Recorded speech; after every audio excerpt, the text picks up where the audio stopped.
Hello, my name is Eliza Maria, and today on my podcast, I'm really excited to have as a guest NASA astronaut Nicole Stott. She's an engineer, an aquanaut, and most of all, an artist. So, hello, Nicole. How are you? Hello, Eliza. I'm doing well, thanks. Nice to see you again. Great. So, my first question on this podcast would be, what made you become an astronaut in the first place? It's not an easy answer, I guess, because I have to kind of go back and look at where did inspiration come from. I think we're all inspired somewhere along the way. I'm old enough, maybe don't, I'd like to think I don't look it, but old enough that I had the chance to watch those first moon landings. And I think even as a kid of 6 or 7 years old, I mean, I imagine, thinking back on your own childhood, there's things that you knew even then were really extraordinary. Like, wow, people are walking on the moon. You could go outside, look at the moon, and imagine them being there. And I think that got in me, even though from that point I wasn't thinking, oh, I need to be an astronaut. It didn't strike me that way. It just struck me as, wow, this is a really cool thing to see happening. And I think that carried through my life. My parents shared what they loved with me. My dad built and flew small airplanes, and my mom very kindly got us out to the airport to hang out together as a family. And so I developed a love of flying, and not just wanting to fly myself, but wanting to know how things fly. And that started with airplanes, but then evolved to, man, if you want to know how airplanes fly, why would you not want to know how rocket ships fly? I mean, I was graduating high school when the space shuttle program was getting going, and I wanted to know more about that and be part of it. And thankfully, after graduating college, doing aeronautical engineering, where you learn how things fly, I was able to start a job as an engineer with NASA at the Kennedy Space Center on the space shuttle and the space station program, and got to see what astronauts do. I mean, really got to see what astronauts do, which sadly, and this is a long answer, I know, I'm sorry. And, sadly, to the dismay of astronauts, the bulk of what we do is not flying in space, right? 99.9% of what we do is here on Earth. And I discovered that, wow, the most of that work was a lot like what I was already doing as a NASA engineer. So I thought about astronaut a little bit differently. I reached out to some mentors that encouraged me to pick up the pen and apply. I shifted my thinking a little bit from this idea that, astronaut, I really thought for a long time, astronaut was one of those things only special people get to do. Why would they ever pick me? All those things we, kind of do to talk to ourselves out of stuff when nobody else has told us no yet. And very grateful for those mentors. But I think the clincher in it all went beyond, what a lot of people see of astronaut is this adventure thing, launching on rockets, flying in space, which, don't get me wrong, highly recommend it. But to me, the thing that really kind of put it over the line for me to apply, in addition to those mentors, was realizing how everything we do in space is ultimately about improving life on Earth. And I'm like, man, what better place to be part of something like that than in space as an astronaut? And so that's my long way of saying how I even thought about being an astronaut. And also, because you went to space twice, do you remember the moment you found out you were selected to go fly in space with your first mission, STS-128? I do. I was actually driving in a car, and it was Kent Rominger at the time, who was the chief of the astronaut office, called, to let me know, hey, Nicole, we've assigned you to this mission. It's a long duration space flight, which, I think they all understood I wanted to do that, was to fly, for months on the space station. And at the time, I mean, it's just like when you get the call about becoming getting selected to be an astronaut. It's you could be in any place, Yeah. climbing in the mountains, or, fixing your toilet in your bathroom or something. But I mean, I just kind of mundane stuff, and getting the call, and just, a bit of disbelief in both of those cases. Whether it was, I mean, that was 25 years ago for me. Like on July 20th is when I got the call about just becoming part of the astronaut corps. And then, it was probably in 2006 or seven that I got the call about the mission assignment. And it just kind of sticks with you. It's something that, seems a little bit surreal and, very grateful. And it comes out, it's just kind of a phone call, Yeah. that changes your life really, Yeah. in one way or another. Yeah. And because I know you were the class of 2000 and your group is called the Bugs, Hmm. so what's one funny or nice memory you have with everyone from the class? I have lots of nice memories with, either collectively as a group, or individually with my classmates and their families. And I think that's what it ends up being. You end up being this family that's bigger than just the 17 people that we were, selected as astronauts, but, our significant others, our kids, all of it, becomes like part of that class. And it carries forward.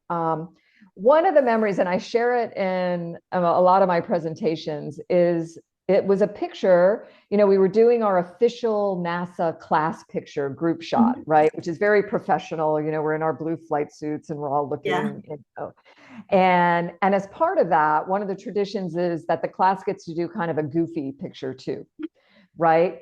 But what's funny is at that time, that's probably 2 weeks into after being selected, you've come to Houston together and you're just really meeting each other and stuff. And, I knew a couple of the people, but not most of the people really.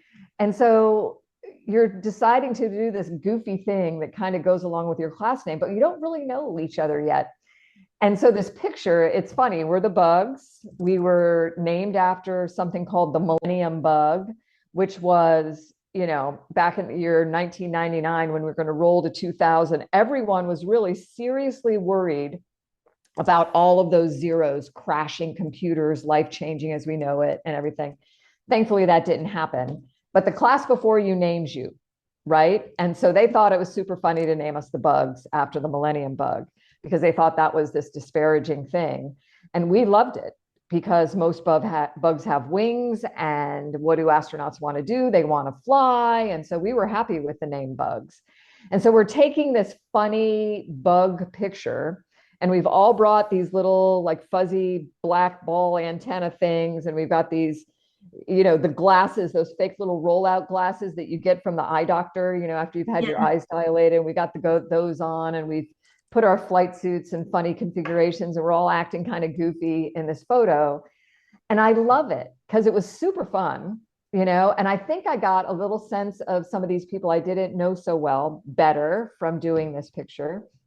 And now when I look at that picture, I mean, I smile like I am right now because I look into the eyes, behind those little glasses of every one of those people and the face they're making or the pose they have. And I see the personality of every single one of them that at the time I hadn't been really blessed to even know yet. But I can look at that picture and I can see that. It just, I think it set us off really well to just continue to get to know each other better and to love each other and to, some of us got to fly together, which was super cool. And then just to be there to lift each other up when they were doing things that, you might not be involved with. My crewmate, Mike Barrett, he just got, it's probably a year ago now, but flew again, got back from space. And he's somebody I got to fly with both times on my missions. And it was just so cool to be able to know, that I was a special, and I like to think, a special part of helping, him get to do that again as well. Really, really amazing memory. Yeah. That's For me really at least. cool.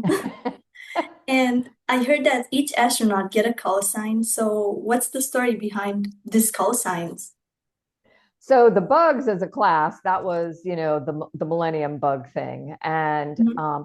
And we, like I said, we loved it because, bugs fly and we wanted to fly. And classes before us did not necessarily have, I mean, classes before us had names like maggots and penguins. And we named the class after us. What do we name them? Peacocks, and, Mhm. stuff like that. Who wants to be named a sardine, that kind of stuff. So we were happy with bugs. But everyone individually has a call sign too. I think that kind of falls out of, military test pilot, fighter pilot tradition. And some of us, like mine, I had one, but I don't think if I even asked my class, would they know? There's a couple people I think would know what my call sign is, but I never really used it, right? Unlike others who you just, that was their name, like Yeah. Eric Bo, his name, you just called him Bim. That was his call sign, Bimbo, I mean, it was like, you just knew it. Whereas mine was Roxy. But I don't think anybody would really know it, other than maybe Ron Guerin, who I think was the one who gave it to me after a session of singing Roxanne by Sting or by the And Police. and now to get into this art and space topic, how did you get the idea to paint in space? Because I know you did a great artwork there. Yeah. Yeah, behind me.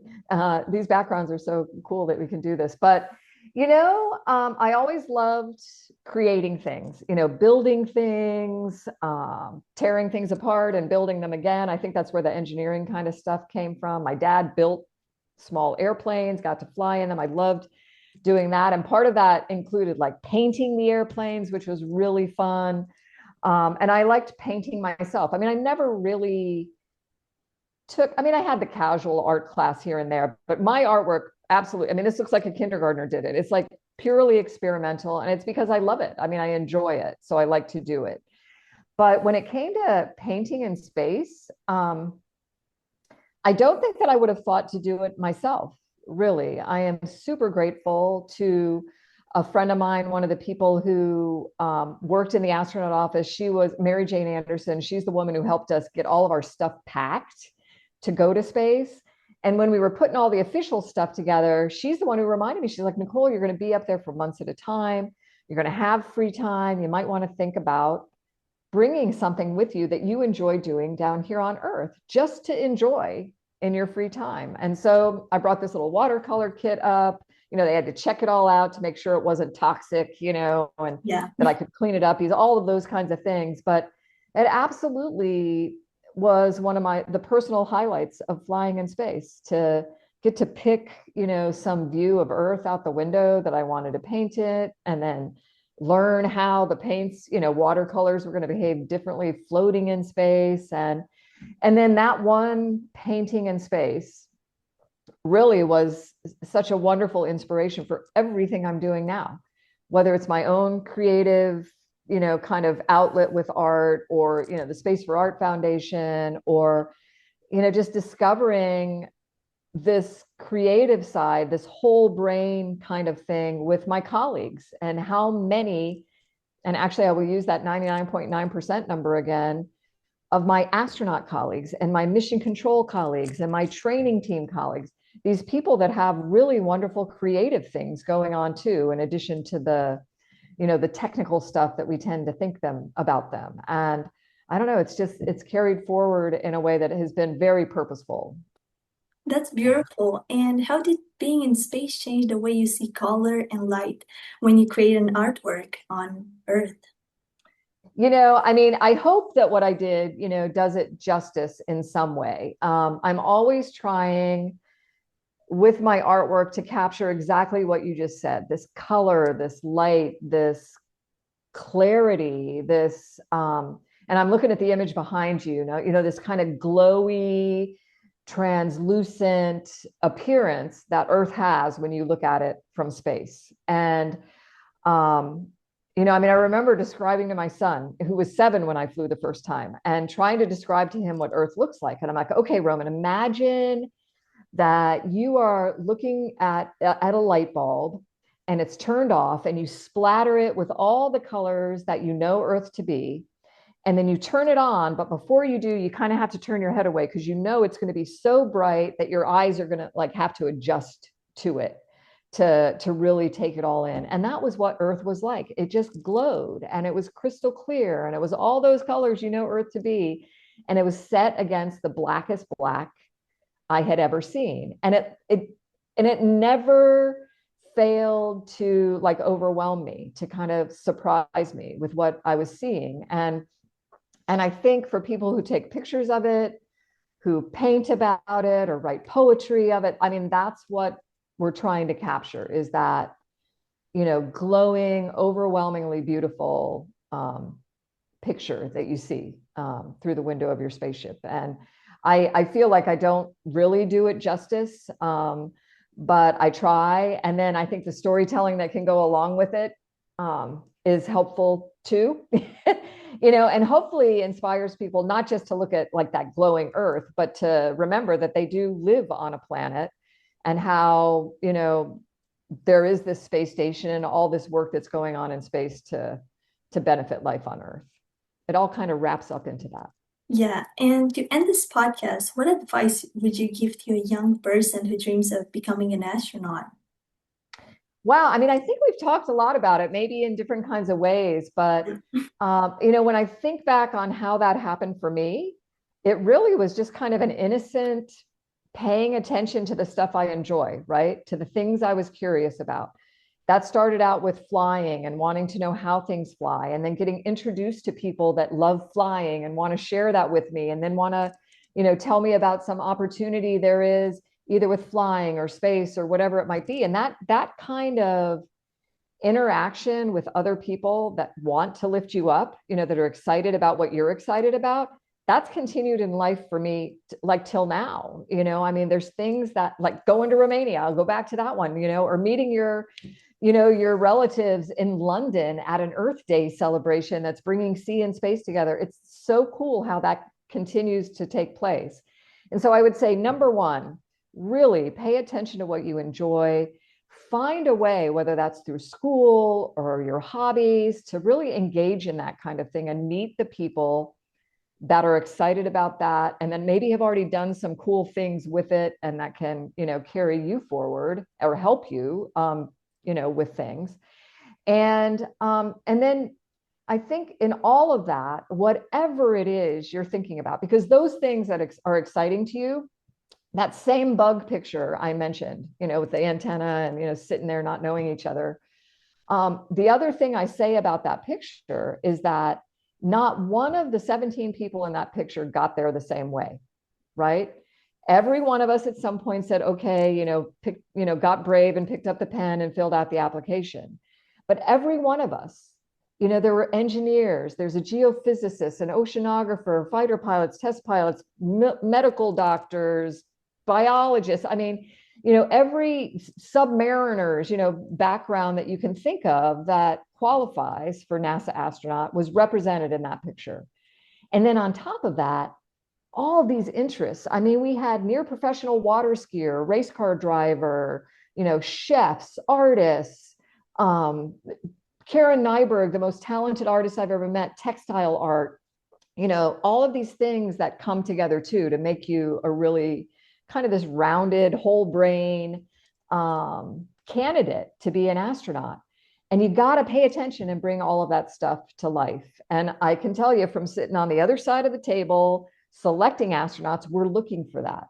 We're looking beyond what you studied at school, what you're technical. We want to know who you are as a human being and how you've brought that to life.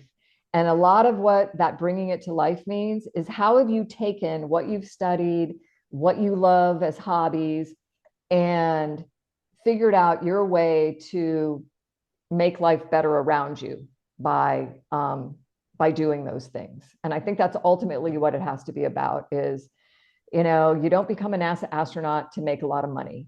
You become one because there's really good things you can be a part of, and how you can help, improve life on Earth. So again, long rambly way of saying, pay attention to what you enjoy and figure out how to bring all of that and all of your talents to bear.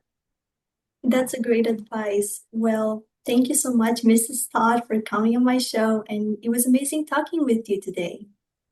You are very welcome. And I will just, I want to thank everyone because I know anybody who's watching this and engaging this probably already understands that we live on a planet in space, and how important it is to remember that. Like when you wake up in the morning, your feet hit the ground, just take a second to remember that you are on a planet in space, and how significant that can and impactful that can be on your life, and how important it is for you to accept your role as a crewmate on our planetary spaceship and not just be a passenger. And Eliza, thank you for encouraging people to take on that role. I really appreciate it.